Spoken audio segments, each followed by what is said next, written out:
Right, let's make a start then. Why meal planning matters. So, I think one of the biggest issues a lot of people have is when they try and track the food and they do it retrospectively, and they'll do it on the go, or they'll do it at the end of the day, and then they'll be like, "Shit, what did I have? Um, what have you got at the house, Kev?" Dr. Doolittle.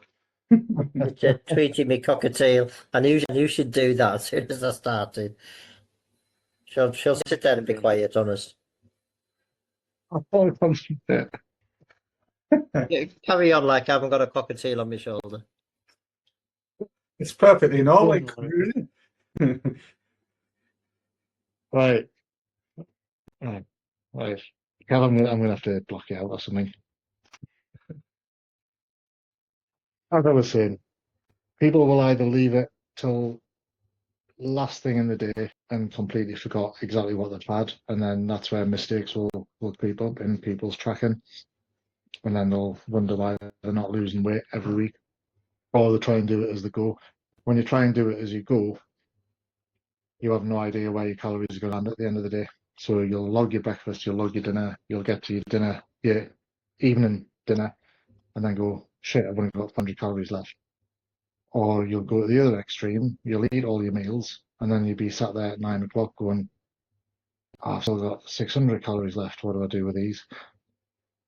The whole point of having a plan in place is to make your diet as predictable as possible, and it's to make it as simple as possible. So with this kind of thing in place, there's no reason why people can't log the day before. There's no reason why you can't.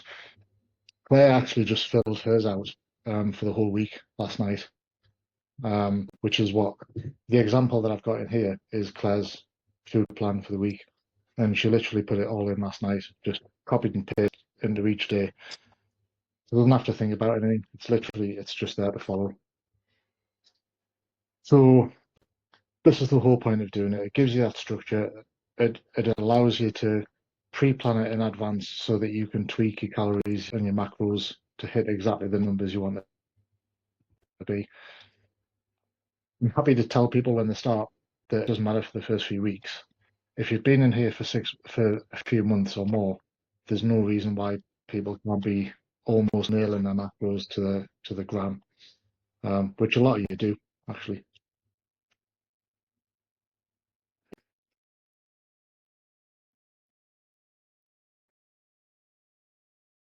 So the way we start this, you use the foods that you normally eat. You stick to the meals that you enjoy.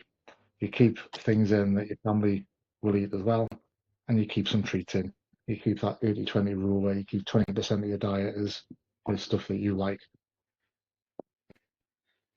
If your plan only works on being absolutely 100% perfect, then you've got the wrong plan in place. A lot of what I hear from people, I hear this more from women than I do from men. Men seem to be creatures of habit, and men seem to be quite happy just with I'll eat the same crap every day, I don't mind. Whereas women are much more, oh, but I need variety, yeah, yeah, I see all the nodding heads. But, well, no, you're not like that. You're conditioned now. For those that don't know, my wife's sat over there, minding her own business. Well, she's not, but you don't need that much variety. The more choice you give yourself, the harder this gets. Um, and the real honest line here is, if your non-negotiable is, I want to have as much variety as possible, then you need to be honest with yourself, because that's going to come at the cost of being able to keep consistent. The people who get the best results are the people who eat quite similar things day to day. It doesn't have to be exactly the same, but you have to have the whole message behind tonight is a repeatable structure, stuff that you can repeat easily. So start to think first about, well, what is your daily meal? What does it look like? What's your meal structure? Are you a 3 meals a day, 4 meals a day, 5 meals a day? I don't particularly recommend two. If you're having 2 meals a day, you're into the intermittent fasting window, which there's nothing wrong with that.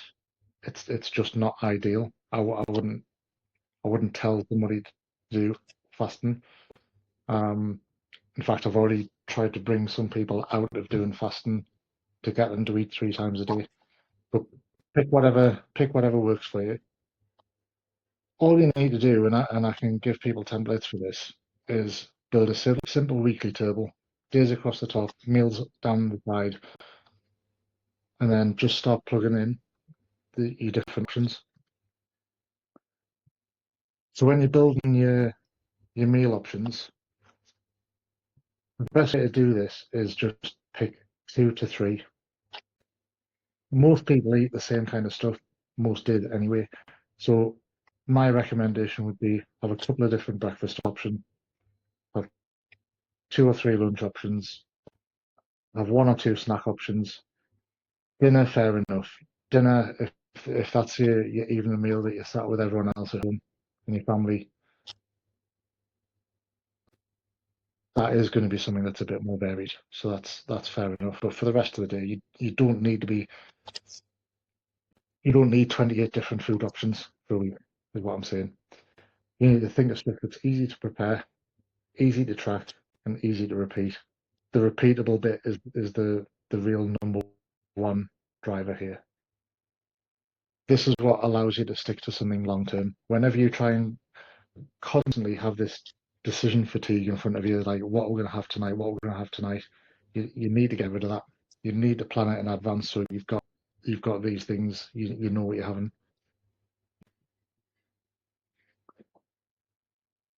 Once you've chosen what your meals are going to be, build them into your whatever it is, your MyFitnessPal.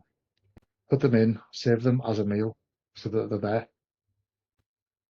This makes it so much easier. There's no reason to be having a hard time tracking food. Like I've done videos on this that I track mine in 90 seconds for the day. Once you've got stuff saved as meals, or you can just copy paste from day to day, from meal to meal, it's so easy. Or if you're making a bulk batch of something, add it into your MyFitnessPal as a batch. Actually count every single ingredient in its entirety, save it as a batch, work out how many portions it's going to make, and then when you actually import it at one of your meals, then you change the portion number to suit what it is. So if you save it as one item, but you're going to have quarter of it, you just change the portion to 0.25, and it'll reconfigure the numbers.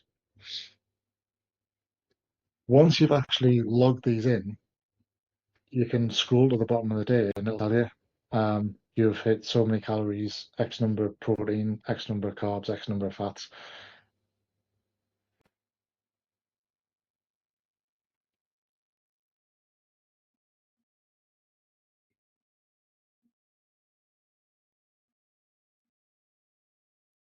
He froze. Is it just me or is Phil? Oh, there we Go on. Well, Oh, you're back. I'm back. Did I go off there? Yeah. Right, where did you lose me? X number of fats, I think.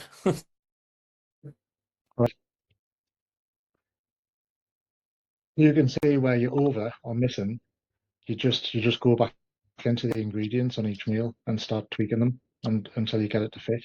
It's that easy. And then just keep checking until everything gets to be where you want it. That makes sense? Yeah. So this is Claire's. I don't know how well you can see it, those of you who are using mobile. But I've got in, I'll send you the slides as well. But if you look across the top, rice pudding, repeat it again 3 times. Protein shake and a snack, protein shake and a snack, protein shake and cereal. Like it's the same stuff on repeat. Chicken salad, eggs on toast, eggs on toast. There's not that many variations. Last meal of the day is yogurt, whey, peanut butter, frozen, with some fruit. That's the same. The only thing that changes is the weekly dinners. So when you set everything up in this structure, that's your evening dinner's the only real thing that you've got to like worry about. But if you're like us, you then end up repeating the same week again and again and again. But where you can see you've got your total calories, protein, fats, and carbs, then you can start to go into these and go, okay, for meal one, there should be a bit more protein in there. So how do I do it? Do I increase the amount of whey that I've put in? Do I add another couple of eggs if I'm having an omelette? And then you can just move it around that way.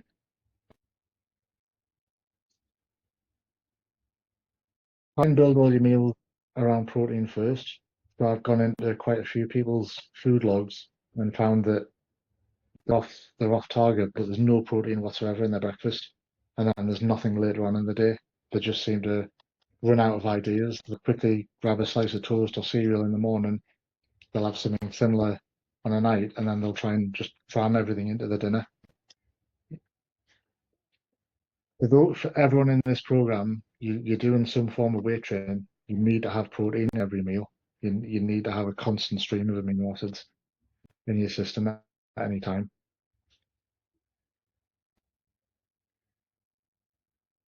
And Mike mentioned something about, was I going to talk about what's the difference between if you're in a cutting phase or a bulking phase? Carbs. You can use that same structure, that same meal plan. It doesn't matter what phase you're in. The main thing that you're going to alter there is carbs. Your protein always needs to be the same. Your fat always needs to be the same.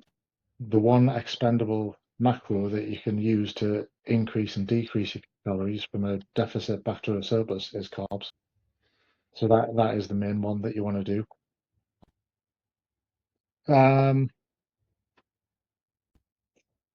To a point, yes and no. This comes on to the next one. Your food choices do have to align slightly more with what your goals are. And this is one thing that we did pick up with Mike. His diet was made up of a lot of very healthy whole foods, high fiber, fruits, vegetables, lean meat, everything that was really filling, which is fine if you're in a deficit and you're on a diet because they're the kinds of foods you want. But he was up into 3,700 calories a day trying to bulk, and you can't do that. It's too filling.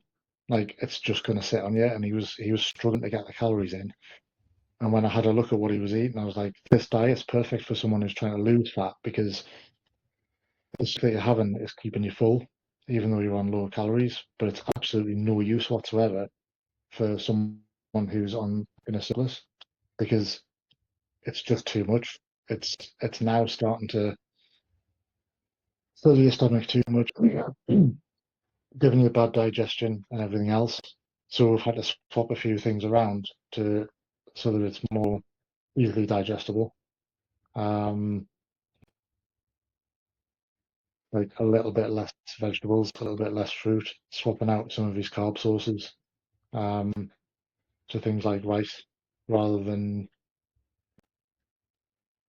I think he was very heavy on potatoes and pasta.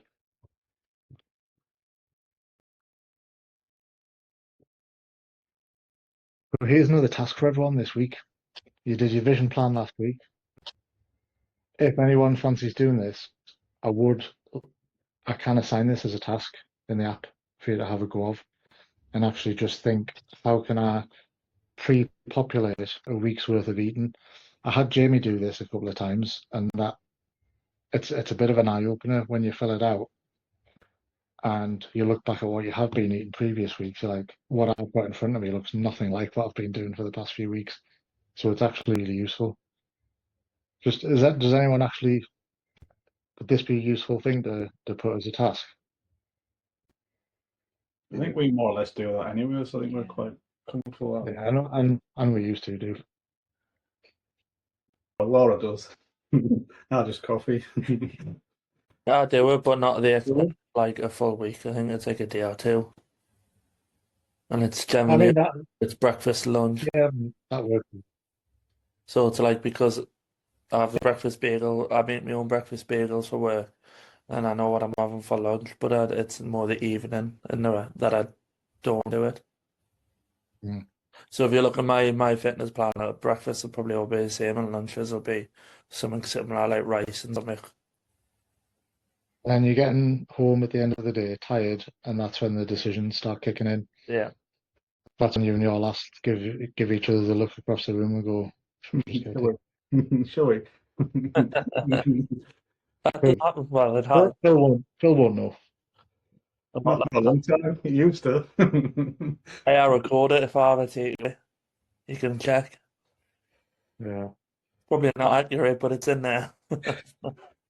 Best guess, isn't it? Oh God, the other week, man. I'm sure she won't mind us saying this. Actually, she might, so I'm not gonna name her name. But she'd been to the White Swan in Dillington for a Sunday dinner, and she had a starter and a full Sunday roast, and she logged the entire thing as 600 calories. I'm like, get out of here! Where are you getting that from? It'll be closer to 1,600. But yeah. Give it a go, Dylan. Yeah, go. Try it. I'll give it a go when I've had a bit more. Well, when I get a bit more of an idea of what I should be, should be eating, because I feel it's kind of improving a bit. But once I've got a few more ideas, then I can start doubling up on them and stuff. Fill it in now. Have a go now and send it, and I'll have a look, and then that's when we can start to work on it. Oh, okay. All right. The boss says.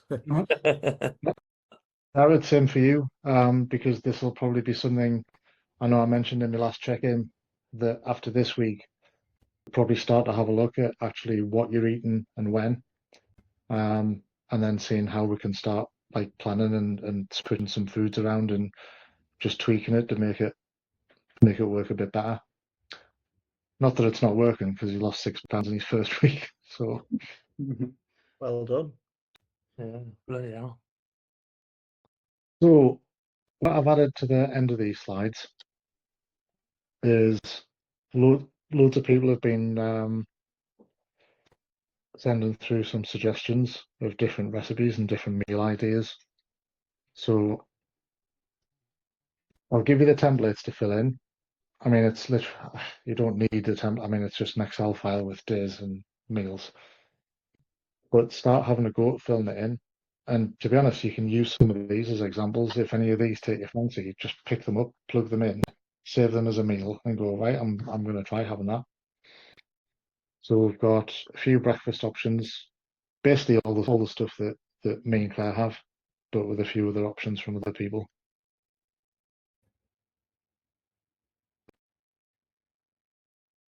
Got scrambled eggs on toast, and then you're into lunches.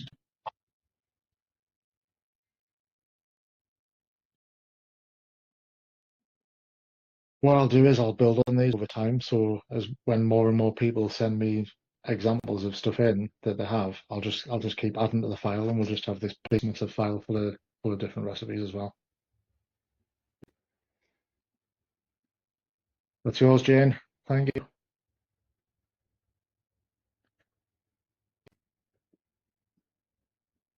Laura, that's yours, isn't it? I'm going to try that one. What's it like? Really nice. Oh, I need one of them. We don't deliver. Are these on the app, Phil? Because I'm quite a fussy eater, so I struggle with the whole eating thing. None of these are fussy eater friendly. These are not fussy eater friendly. There's probably like one or two that I'm like, oh yeah, the rest I'm like, nah. Why? What you fussy about? Oh, I'm so picky. Like the only veg I eat is probably I like cabbage, I like tender stem broccoli, carrots. I think that's it. A potato, if you count potato. That'll do. I'm such a fussy eater. Don't like onions, I don't can't like potato. peppers, don't like pasta. I've got a child's palate. Sound like I would go there at the minute. I just won't eat anything. Yeah. You wouldn't even eat the carrot cake I made for Claire's birthday. Don't like carrot cake either. Is that because you made it? Nah, but I'm just such a fussy eater.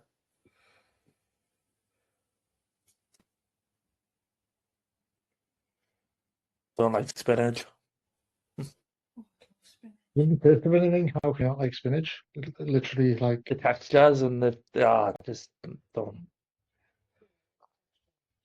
Textures. I'm to be honest, I'm like that with cucumber. But cucumber is the one. There's not many foods I won't eat. Mhm. Cucumber and curry are the only two, I think. Yeah, don't like any of that. No. But on the flip, seafood is so weird. I love any sort of seafood, which everyone goes, that's so strange. That Like, is, that is random. Not a bad thing to like, though. not one bit of seafood. Oh, sorry, salmon. I don't like salmon. Anything else I'll eat. Willix, mussels, all of that weird stuff. Love it. I'm the direct opposite there. I've only just started eating salmon. Can't stand the thought of anything else. Oh, I love seafood. So, yeah, Well, our Logan's favourite food is calamari. love it. Calamari, yeah. Weird. Unreal. You're Love Marmite as well. okay. Marmite. Yeah. Marmite. But yeah. Back to this. Does this make sense? Like, you do not need to be having to think about different stuff every day. If Richie was on the call now, he would tell you he just has chicken and rice twice a day, every single day.